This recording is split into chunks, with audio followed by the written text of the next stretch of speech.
que é que faz uma pessoa para acreditar em teorias da conspiração? Sabe, mesmo quando parece que todas as evidências estão dizendo o contrário. Por que essas histórias de sociedades secretas, de planos gigantescos, são tão atraentes? Bom, hoje a gente vai mergulhar fundo nisso e tentar desvendar a psicologia que está por trás dessas crenças. Para começar, a gente precisa derrubar uma ideia muito, mas muito comum. A de que teoria da conspiração é só uma coisinha boba, um passatempo de gente meio excêntrica que não faz mal a ninguém. Essa é a imagem que vem na cabeça, não é? Aquele estereótipo da pessoa com o chapéu de alumínio, isolada, desconfiando de tudo e de todos. E essa imagem, por muito tempo, fez a gente subestimar o poder que essas histórias realmente têm. E subestimar isso é um erro perigoso. Porque a realidade, como a gente tem visto cada vez mais, é bem diferente. As consequências saem da internet e batem na porta da vida real, e de um jeito bem pesado. Pensa só, durante a pandemia de Covid-19, teorias sobre microchips em vacinas fizeram muita gente hesitar em se vacinar. Histórias sobre a origem do vírus acabaram alimentando a discriminação contra pessoas de origem asiática. Aqui no Brasil, quem não ouviu falar na lenda de Ratanabá, que acabou desviando o foco de um debate super sério sobre o garimpo ilegal na Amazônia? E claro, o pânico que desafios como a baleia azul e a Momo causaram.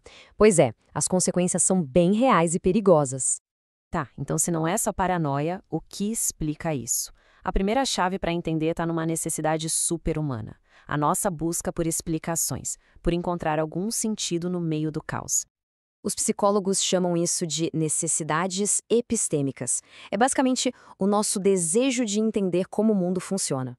Quando acontece alguma coisa muito grande, que deixa a gente com aquela sensação de incerteza, de não ter resposta, o nosso cérebro entra em modo de emergência para preencher esse vazio. E as teorias da conspiração? Bom, elas oferecem um preenchimento rápido e que parece fazer todo sentido. E aí entra uma pegadinha da nossa mente. Nós, seres humanos, temos uma baita dificuldade em aceitar que eventos gigantescos, que afetam milhões de pessoas, possam ter causas pequenas, banais ou até mesmo acidentais. Isso é o que os psicólogos chamam de viés de proporcionalidade. Vamos pegar o exemplo da pandemia. A ideia de que uma crise mundial que parou o planeta começou com um vírus que passou de um animal para uma pessoa, para muita gente isso soa desproporcional.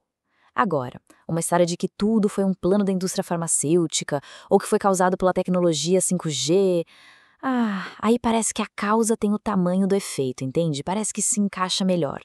Isso já nos leva direto para a segunda grande motivação psicológica. Porque além de buscar respostas, a gente está sempre buscando segurança e controle, ainda mais quando a gente se sente vulnerável. Essas são as nossas necessidades existenciais. Em momentos de crise, sabe, instabilidade política, desastres, pandemias, é super natural a gente se sentir ansioso, impotente.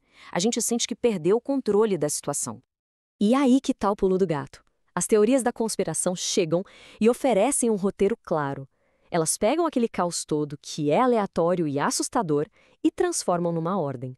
Pode até ser uma ordem maligna, mas é uma ordem. De repente, aquele evento super complexo tem uma causa simples e um culpado, um grupo de conspiradores. E no momento em que a pessoa entende o que está acontecendo, mesmo que a explicação seja falsa, ela sente que recuperou um pouquinho de poder. É uma ilusão de compreensão que gera uma ilusão de controle. Saber quem é o inimigo é muito mais confortável do que lutar contra uma ameaça que é invisível e aleatória. E isso, claro, ajuda a diminuir a ansiedade. E agora a gente chega no terceiro pilar, que é totalmente social. Não é só sobre entender o mundo ou se sentir no controle, é também sobre quem a gente é em relação aos outros. São as nossas necessidades sociais. Elas nos empurram para proteger nossa autoestima e a imagem do grupo do qual a gente faz parte. A gente quer se sentir bem com a gente mesmo e com as pessoas com quem a gente se identifica. E nesse ponto, as teorias da conspiração são ferramentas sociais poderosíssimas. Elas criam uma divisão bem clara entre nós e eles. Nós somos os que acordaram, os que enxergam a verdade. Eles são os conspiradores ou então a massa de gente enganada. Isso, de cara, valoriza o próprio grupo. E mais, permite jogar a culpa dos problemas no inimigo externo, o que alivia a responsabilidade do grupo e fortalece os laços entre as pessoas. Ok, Agora que a gente entendeu as motivações por trás, precisamos voltar para os impactos. Porque quando essa mentalidade se espalha, ela não afeta só uma pessoa ou outra. Ela começa a corroer a base da sociedade. Essa frase do jornalista Carlos Orsi é simplesmente perfeita para a gente entender a armadilha. As teorias da conspiração são um sistema fechado. A falta de prova não enfraquece a teoria. Pelo contrário, vira a prova final de que a conspiração é tão poderosa que consegue apagar todos os rastros. É um raciocínio em círculo que é impossível de quebrar. E as consequências disso são devastadoras. Primeiro, elas criam ódio, desumanizam um grupo que vira o bode expiatório de tudo. Segundo, elas tiram a nossa atenção das causas reais e complexas dos problemas. Terceiro, e talvez o mais grave de tudo, elas destroem a confiança em instituições como a ciência, a imprensa, o governo. E por último, elas envenenam o debate político, transformando adversários em inimigos numa guerra de bem contra o mal. O resultado final de tudo isso é a quebra do tecido social. Nenhuma sociedade consegue funcionar sem um mínimo de confiança compartilhada entre as pessoas. Quando essa confiança acaba, a cooperação vira algo impossível. Então, para a gente fechar, a questão central não é que quem acredita em teorias da conspiração é louco. A questão é que todos nós, sem exceção, compartilhamos essas mesmas necessidades psicológicas. A necessidade de certeza, de controle e de pertencimento. Essas teorias só oferecem um atalho muito sedutor para satisfazer tudo isso de uma vez só. E isso deixa a gente com uma baita reflexão, né? O mundo não vai ficar menos complexo. A incerteza e a ansiedade vão continuar fazendo parte da vida.